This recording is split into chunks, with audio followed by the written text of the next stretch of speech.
Hello friends, top Tamil நாடு cooking habit. காலை உணவின் அடையாளம். இட்லி அண்ட் தோசை எளிதாக ஜீரணமாகவும் ஆரோக்கியம் தரும். சாம்பார் மற்றும் ரசம் தினசரி சாப்பாட்டு அடிப்படை. பருப்பு, காய்கறிகள், மசாலா சுவையும் ஊட்டச்சத்தும். பொரியல் அண்ட் கூட்டு சுவைக்கான துணை காய்கறிகளை சமநிலையாக சேர்த்தல். புளிக்குழம்பு அண்ட் மோர்க்குழம்பு ஜீரணத்திற்கும் சுவைக்கும் உதவும். மில்லட்ஸ், கேழ்வரகு, திணை, சாமை பாரம்பரியமும் ஆரோக்கியமும் நிறைந்தவை. கீரை வகைகள் வாரத்தில் குறைந்தது 2 முதல் 3 முறை. இரும்புச்சத்து, நார்ச்சத்து நிறைந்தவை. மூளை கட்டிய தானியங்கள் ஆரோக்கியம் மற்றும் புரதம் அதிகம். வாழை இலையில் உணவு பரிமாறுதல் சுத்தமும் ஊட்டச்சத்தும் பாரம்பரியமும்.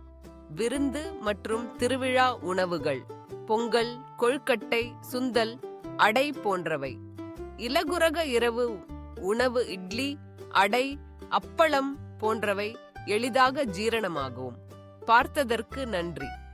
வீடியோவை லைக் செய்து எங்கள் சேனலை சப்ஸ்கிரைப் செய்யுங்கள்.